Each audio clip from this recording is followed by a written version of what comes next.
name's Stu Armstrong, and this is an interview for Peep Magazine.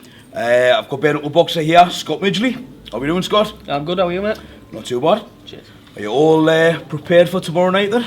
Yeah, as prepared as I can be, mate. Yeah. It's been a good training camp. I've had a bit of a longer training camp for this one, so feeling fit and strong for this. Have you trained any differently to how you normally train? Or? Yeah, I've not trained as much on my lower legs because obviously I couldn't because of my ankle. So I've trained more on my upper body. Yeah. But all in all, pretty much same. Yeah. You're fighting Donald, the Highlander McPhee tomorrow night. Yeah. How do you feel about that? I mean, I think you know Donald quite well. Yeah, we're good friends. I like the lad a lot, but it's name it game, isn't it? You can't pick and choose your opponents. You just fight whoever the front in front of you. Do you find it more difficult fighting somebody who you class as a good friend?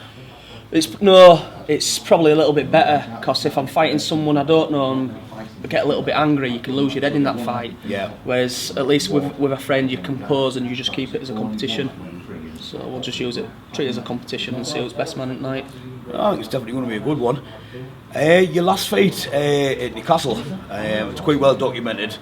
You snapped your ankle, but decided to carry on for the rest of the fight. Stupidly. How has that affected your training? A lot. It's affected me a lot because, like I say, I were off my feet for 6 weeks on crutches after that fight, and even now I've not strengthened my legs as much, so I don't really feel as strong on my legs as what I usually am. So I've trained in different areas, and obviously I'm going to go in with a total different game plan because of that now. Yeah, I mean, I know last time I seen you at show in Bradford, I think it was November, you were training pretty well with your arm at that point, so is that sort of training stopped? Or? Yeah, it has. Since then I've only been out twice since November. I've totally, as much as I can, I've knocked the drinking on head. I won't lie, it's a bit of a problem of mine. I've got a bit of a weakness for it. The bars and nightclubs in Bradford going bust now, is it? Yeah, they've been phoning me up seeing if I'm dead or not. But yeah, I've knocked out on head. I've taken this as serious as I can because that was actually my first loss in my entire life ever. And it's not that it was a big shock, but it affected me. You go two ways. You're either determined for that never to happen again, or you take it to heart. I didn't take it to heart too much because of the way it happened. So I'm just making sure it doesn't happen again. It was a cracking fight. It was some real sort of slugging match. And then when everybody found afterwards that you snapped your ankle, that's just crazy. I mean, to be fair, I didn't even know that I did it. What happened is, I think he hit me on temple outside at jaws. I was swinging to hit him, and I twisted my leg, and my balance of going down, my whole weight and my body were on the pressure of my ball joint on my ankle, and it just snapped as I went down. And as I stood up, all I could describe is that it felt like my leg had gone to sleep, and I was hitting my leg to try and wake it up, to get that tingly feeling. Because the adrenaline must have been going through my body, it was just tingling. So I kept stamping on it to wake it up. And every time I was going towards him, the whole plan was I was going to work his body, and I couldn't put pressure on my right leg to go down to his body, so I couldn't do that. And every time I was going stumbling forward, I'd stumble forward and I couldn't put pressure on my leg to stand myself back up. Everything just went out of the window. All I could do was take 10 of his punches to try and land one of mine. That's all I could do. And after the first round, I went to my corner man Brendan. He asked how my eye was. And I said, I don't know. I said, my eye's fine. I said, my leg though, it's screwed up on it. I ain't got a clue what's happened. And it wasn't until we took the boot off, we were seeing how disfigured it was and how out of shape it was. Some go and mine carried on with a snapped ankle, I've got to say. But again, I didn't know that I did it, so... I suppose you don't feel somewhere with the adrenaline pumping. It's a fight, me personally, the longer that fight carried on, the more chance I was going to get to hit him and knocking him out, even though we're going to take more of a beating up until that point. But the longer the fight I thought we were going to go, the closer we were going to get to hitting him, because it only takes one punch from me to connect, whereas him, I could have took his all day long. But it was a great fight though, there's no doubt about it. Oh, it was. I mean, that was one of the first shows I ever went to, and it was a cracking fight, that. Yeah, alright. I've read quite a few things about you, Scott. People are describing you as the new breed of bare knuckle boxer. Yeah, getting that a lot. What would you class as being the new breed? I think your old breed, I think what they're on about is your old doorman type, your bouncer type, your thug type, your enforcer type, your typical big, rough, tough, hard man from your estate. Like James McCrory.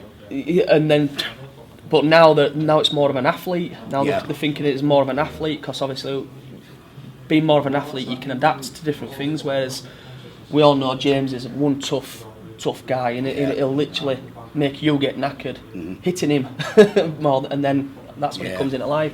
Whereas your new breed, they can adapt a little bit more. They're a little bit agile, a little bit quicker, and they've basically got the full package. I hope that's what they mean anyway. Yeah. I mean, yourself and a lot of the sort of bare knuckle fighters I know, you train more like sort of professional boxers these days, where I don't think that used to happen. No, I don't. Well, Bradford just stays off there, doesn't he? Yeah. that's how he trains. That's it. But that's a man who's just born to fight, simple as that. And I do believe I'm like that myself. I've always been like that. I've always been a fighter, but I'm trying my best to help myself in any way. And if that's fitness, if that's training and conditioning your body, eating properly, staying off booze, then I'll do that as much as I can, to an extent. So, you confident for tomorrow? Yeah, I think I know the answer to that. Yeah, Anyway. I am confident, but because I like him so much, I'm obviously not going to be braggy or cocky and all like that. But yeah, I'm confident. Do you think the fight will go the full distance? Or No. How do you think it'll end? I think it's going to be a stoppage. Yeah. In your favour? Yeah, I think end of first round, definitely not past mid-second round. It's not going to for 100%. Yeah, I think it's going to be a pretty decent fight there. Sorry. Well done, man. That'll be one of Scott's fans. Quite a lot of people sort of underestimate Scott, I think. When he goes in the ring, you don't look like a stereotypical sort of fighter. And I've heard a few people say, oh, what's that pretty boy doing getting in the ring? And I know that you love your haircut and all of that kind of thing. Do you think it shocks people when they actually see you fight? To be honest, it's my whole life I've gone through this. Where I'm from, I've got a decent reputation as being, a tough guy, ardent, whatever you want to call it. But I've always had this stigma around me because of just the way I look. Now, you can't help your genetics and you can't help the way you look. Yeah. But there's no doubt I've got the ability of the toughest out there, or as good as what any other guy is out there. And that's mainly, I think, the reason why I've won so many of my fights, because they're not expecting anything from me. If you're in a pub or a car park and something's kicking off, they don't expect me to be the first one to land one on them. And half the time, it's over after that first one or first few. Yeah. And it's pure the surprise of it, the element of surprise and the shock of it. Well, he certainly shocked me when he got in the ring at Bbad Newcastle last year. I didn't expect what came. Yeah. And I was pretty impressed, and then when I found it was a snapped ankle as well. Yeah, I'd like to say, I only wish, I just wish it didn't have snapped, and then obviously we could have seen what that fight had gone like. Yeah. Great stuff. Well, very best of luck for tomorrow, mate.